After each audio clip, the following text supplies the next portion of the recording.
Vous aimeriez vous mettre au MMA, mais le problème, c'est que vous ne savez pas par quoi commencer. Et c'est une question qui revient souvent. Eh Fouad, par quoi je commence? J'aimerais faire du MMA, j'aimerais devenir champion, mais je ne sais pas si je dois commencer par la boxe, par la lutte, ou par le grappling, ou qu'est-ce que je pourrais faire? Qu'est-ce que tu pourrais me conseiller? Eh bien, dans cette vidéo, je vais vous expliquer les principes qui vont dépendre de plusieurs facteurs. Donc, reste avec moi, c'est parti, c'est maintenant! Le combat au sol est une partie indispensable à maîtriser pour un combattant de MMA ou de self-défense. Le souci, c'est qu'il y a trop de techniques et cela paraît trop complexe et trop long à apprendre. Mais bonne nouvelle mes warriors, avec le champion brésilien Denilson Silva, venu spécialement de Rio pour partager sa méthode unique pour rendre le combat au sol accessible à tout le monde. Cette formation vous apprendra tout ce que vous avez besoin de connaître en MMA pour maîtriser le combat au sol. Alors déjà, si vous voulez vous mettre au MMA, eh bien moi je vous dis, vous avez raison. Si vous cherchez l'efficacité et un sport de combat complet, bah vous ne trouverez pas mieux que le MMA. Pour moi, un combattant moyen de MMA peut battre un mec excellent dans n'importe quelle discipline, que ce soit, il peut être champion du monde de boxe anglaise, champion du monde de kickboxing, de boxe tag, peu importe, juste un combattant moyen, comme il est beaucoup plus complet, eh bien avec les manquements de l'autre discipline, il arrivera à combler et à le battre. Donc en boxe anglaise, il va l'emmener au sol, ce sera terminé pour les boxeurs, même s'ils font des arts martiaux, peu importe ce qu'il va faire, il arrivera toujours à compenser parce qu'il est complet. Et le MMA, bah, ça comprend 3 disciplines, c'est donc tout ce qui est striking, tout ce qui est boxe, la percussion, kickboxing, boxe thaï, boxe anglaise, K1, tous les sports de lutte, ok, et après toutes les parties au sol, donc grappling, jeu brésilien, lutte, livré, et avec ça, ça fait de vous un combattant très complet. Et une fois encore, quand vous allez faire du MMA, eh bien c'est aussi très bien pour l'aspect en fait physique et mental. Vous allez développer votre endurance, votre équilibre, votre synchronisation, votre puissance, votre vitesse, votre agilité, votre mémoire. En vrai, vous avez vu que vous avez travaillé plein de choses qui sont complètement différentes et donc ça en fait un sport aussi complet d'un point de vue athlétique. Donc super choix, et si vous hésitez, n'hésitez pas, foncez, faites du MMA. Et ça n'a rien à voir avec les combats où voilà, on voit les combats, ils sont un peu violents, mais quand on va à l'entraînement, c'est cool, on met des gros gants, on s'entraîne, on y va cool. Là on peut se blesser en MMA, c'est plus quand on va commencer à faire les parties de lutte et le grappling sur brésilien. C'est là où c'est un peu dangereux, on peut faire des clés, on peut faire des entorses, des luxations, des choses comme ça peut être dangereux, mais comme si vous faisiez que de la lutte, que du brésilien ou que du judo.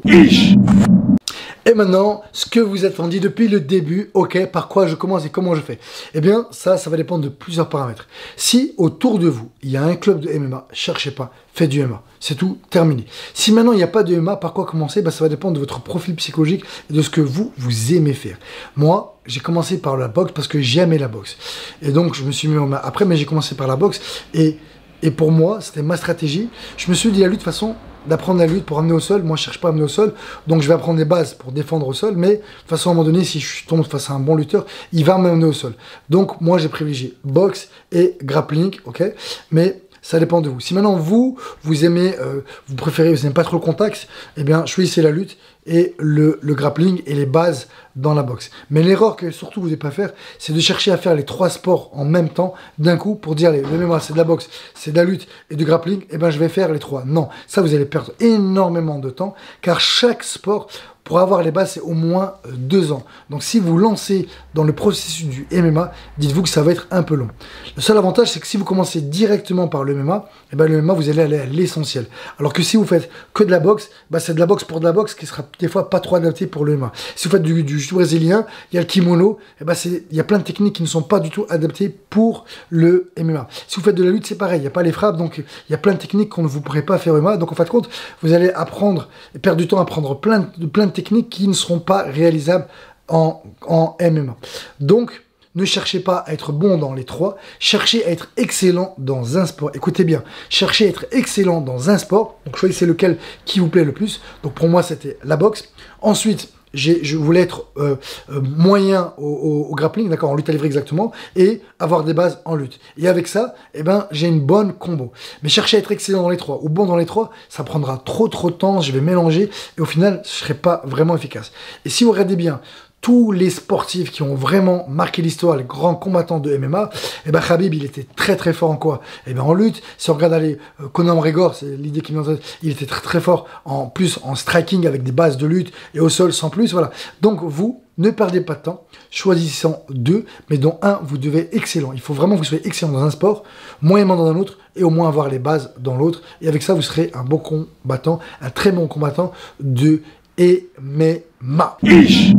Et puis bah maintenant, si vous voulez vraiment vous mettre au MMA, eh bien, vous allez dans la playlist et franchement, ben, j'ai plein de vidéos qui traitent de la boxe, de la lutte, et du grappling, enfin voilà, du MMA. Et si vous voulez vraiment progresser et investir sur vous-même, j'ai une formation du MMA au sol, donc avec un champion Denison Silva, où on a montré et on montre 133 techniques. J'ai une formation sur le striking, sur la boxe, donc comment boxer comme un champion ou comment boxer, apprendre à boxer seul avec un sac de frappe. J'ai une formation sur le corps à corps. Voilà, avec tout ça, vous allez pouvoir goupiller et progresser dans une discipline que vous voulez booster ou compenser si vous avez des faiblesses, donc le sol ou la boxe, la lutte, comme je vous dis, c'est pas trop mon truc. Donc moi, c'est plus grappling, lutte à livrer et plus boxe thaï, kickboxing, K1, boxe anglaise. Et bien sur ce, dites-moi dans les commentaires qu'est-ce que vous avez pensé de cette vidéo. N'oubliez pas un petit commentaire, franchement, ça fait toujours plaisir d'avoir un peu de reconnaissance et dire que nos vidéos plaisent. Et puis sur ce, je vous dis, à vous de jouer.